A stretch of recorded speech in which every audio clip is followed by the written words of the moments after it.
Giana sang wanita malam. Bab 4. Mulai terikat dan saling membutuhkan. Waktu sudah menunjukkan pukul 3 pagi. Dylan terlihat duduk di sofa tanpa memakai atasan, dengan sebatang rokok terjepit di sela jari tangan kanannya. Dylan duduk dengan wajah yang terlihat lelah, tapi ia bahkan tidak bisa tidur. Pesta malam ini memang menyenangkan, tapi ternyata itu tidak cukup untuk mengusir Anna dari kepalanya. Saat Dylan menoleh ke ranjang dan menatap Giana yang sedang tidur dengan tubuh yang hanya berbalut selimut, ia merasa malam ini tidak begitu buruk. Dylan hanya tidak menyangka bahwa dirinya akan bermain wanita seperti ini. Apa aku harus hidup seperti ini? Gumam Dylan, kemudian meneguk minuman miliknya. Tidak lama, Dylan melihat ada pergerakan di ranjang dan akhirnya Giana terbangun. Glana turun dan ranjang, lalu mengambil batrobe yang tergeletak di lantai bersama dengan gaunnya. Tadinya, Giana sudah ingin pergi setelah menyelesaikan satu babak dengan Dylan, tapi Dylan menyerangnya lagi dan harus ada uang tambahan karena ia telah bekerja lewat dari waktu yang ditentukan. Kenapa kau bangun? Ini baru jam 3 pagi, ujar Dylan yang masih duduk di tempatnya. Aku sudah terbiasa untuk langsung pergi setelah aku menyelesaikan pekerjaanku. Giana bicara sembari berjalan mendekati Dylan, kemudian menengadahkan tangannya di depan wajah Dylan. Apa aku bisa mendapatkan uangku sekarang? Tanya Giana. Bersabarlah sedikit. Aku juga belum mengatakan aku merasa puas atau tidak. Kita bahkan melakukannya untuk beberapa kali. Bukankah itu berarti kau puas dengan pelayananku? Giana terlihat kesal setelah mendengar jawaban Dylan. Benar juga. Kalau begitu, kau duduklah dulu. Bagaimana jika kita minum bersama? Atau kau mau rokok? Dylan menunjukkan rokok pada Giana yang tampak terdiam. Giana berpikir selama beberapa saat, kemudian menyetujui ajakan Dylan. Giana duduk bersebelahan dengan Dylan, kemudian mengambil sebatang rokok dan menyalakannya. Lalu dilanjutkan dengan tegukan minuman. Rokok dan minuman mahal memang tidak pernah mengecewakan. Apa aku bisa memanggilmu lagi jika sewaktu-waktu aku menginginkanmu? Dylan menanyakan pertanyaan ini karena Giana menang untuk diajak bermain seperti ini. Dylan ingin menyalurkan sakit hatinya lewat berbagai hal yang membuatnya senang bahkan jika kesenangan itu hanya sesaat. Tentu saja, jika harganya cocok, jawab Giana. Setelah ia menyemburkan asap rokoknya ke udara, aku tidak akan mengecewakanmu jika kita bisa saling menguntungkan. Menaikkan kakinya untuk menyentuh milik Dylan dan sedikit menggodanya. Di saat bersamaan, ponsel Dylan berbunyi. Karena ada pesan masuk, Dylan meraih ponselnya dan membiarkan Glana terus memainkan kakinya di bagian sensitifnya. Dylan baru saja menerima sebuah foto yang dikirim oleh salah satu teman masa kuliahnya ketika di London dan saat ini menetap di Barcelona bersama keluarga kecilnya. Ray, aku tidak sengaja melihatnya bersama pria di bar. Apa hubunganmu dengan Enbal? Baik saja. Dylan meremas ponselnya dengan kuat, lalu melempar ponselnya ke atas meja dengan cukup kasar bahkan Glana sampai terkejut. Karena hal itu, walau foto Anna diambil secara diam-diam, tapi Dylan bisa melihat betapa bahagianya Anna bersama pria barunya.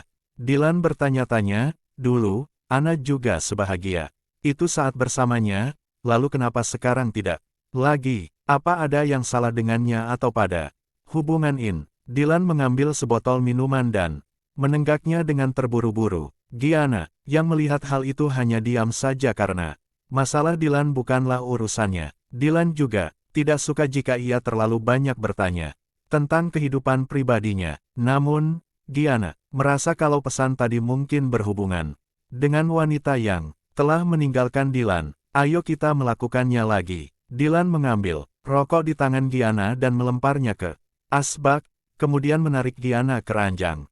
Dengan cukup kasar, Dylan, aku MPPTT. Giana tidak diberikan kesempatan untuk bicara oleh Dylan, yang langsung mencium bibirnya ke kasar. Giana merasakan perih di bibirnya karena kasarnya ciuman Dylan, tapi Dylan tidak peduli padanya. Aku akan memberikanmu uang lebih.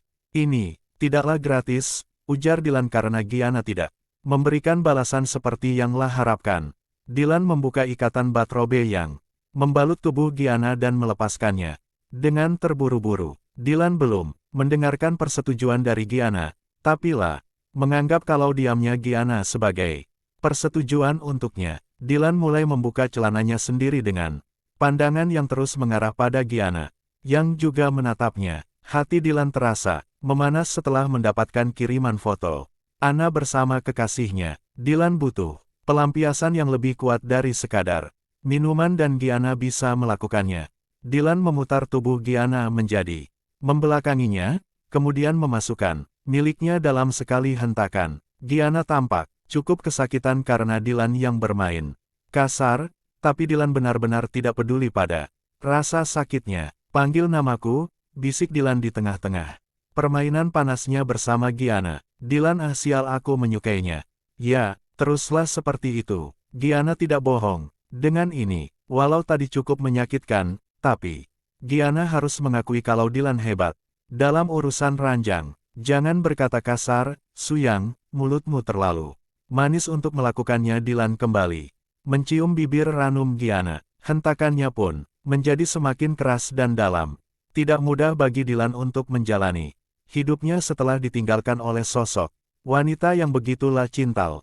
Dylan merasa telah menghabiskan semua cintanya untuk Anna dan memberikan Anna semua tempat yang ada di hati serta hidupnya, tapi sisinya Anna Mais pergi dengan pria lain. Dylan mencoba mendapatkan kesenangan dan berbagai hiburan di luar sana, tapi kesedihannya masih sama saja. Dylan bisa saja mengirim seseorang untuk merusak hubungan baru Anna atau bahkan menghabisi pria yang telah merebut Anna darinya. Namun, Dylan merasa tidak punya kuasa untuk melakukannya setelah mendapatkan kiriman foto yang memperlihatkan kebahagiaan Anna, pasangannya sekarang. Bahkan jika kekasih baru Anna tidak ada lagi di dunia ini, apakah Anna akan kembali padanya? Bukankah Anna hanya akan membencinya jika tahu yang telah merusak semua segalanya? Tolong mengertilah, Dylan. Aku sangat bahagia saat bersamanya. Satu lagi kalimat Anna kembal terlintas di benak Dylan. Dylan mengambil botol minumannya, kemudian meminumnya sampai tersisa setengah. Dylan tertawa pelan setelah mengingat ucapan Anna. Kenapa aku harus selalu mengerti tentang keadaan orang lain? Siapa yang akan mengerti tentang sakit hatiku? Suaranya terdengar begitu lirih. Pak Dylan, Anda sebaiknya beristirahat. Jangan menyiksa diri seperti ini. Henry takut untuk bicara, tapi Dylan bisa pingsan jika terus minum.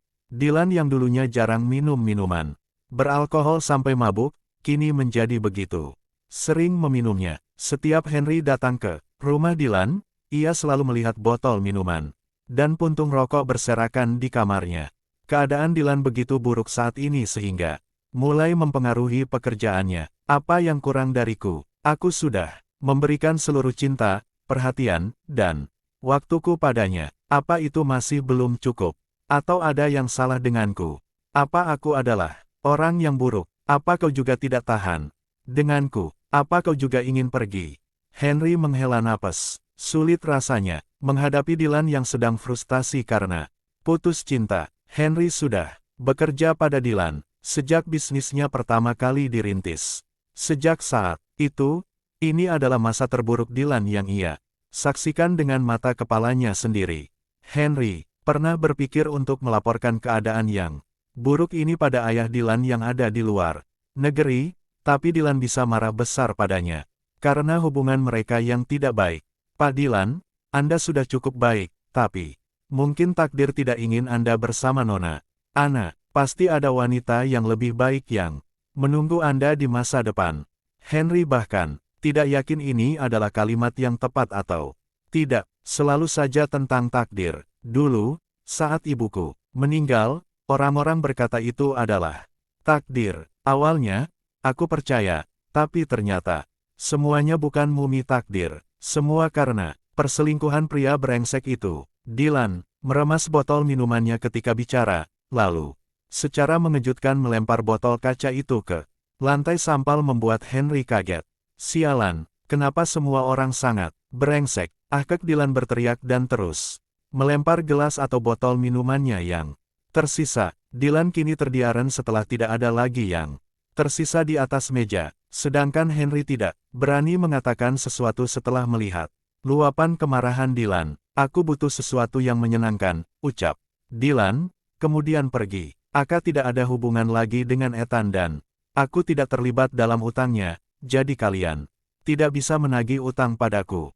Tegas Glana, yang saat ini mencoba menghindar dua pria dengan tampang berandalan yang mendatanginya di sebuah minimarket. Ethan menjadikanmu sebagai jaminan, lalu bagaimana bisa kau tidak ada hubungannya dengan semua ini? Tanya salah satu penagih utang. Gila, hak apa yang dia punya sampai berani menjadikanku sebagai jaminan? Aku tidak ingin berurusan dengan kalian. Menyingkir dari jalanku, Gianna mendorong kedua pria penagih utang agar ia bisa pergi. Gianna pikir ia sudah aman karena tidak ada yang mengejarnya lagi, tapi perkiraannya salah. Gianna sesekali melihat ke belakang dan mereka terus mengikutinya sembari masing-masing menghisap sebatang rokok. Gianna mempercepat langkahnya, tapi kedua penagih utang itu juga melakukan hal yang sama. Gianna yang panik dan ketakutan mulai berlari. Dengan sekuat tenaganya, Gianna sungguh ingin hidup dengan tenang. Setelah berpisah dari Ethan, tapi Ethan malah semakin menyusahkannya bahkan setelah berada di penjara. Saat Gianna menjadi semakin panik, Is dikejutkan oleh seseorang yang tiba-tiba menarik tangannya dari sebuah gang sempit dan cukup gelap karena matahari yang telah tenggelam.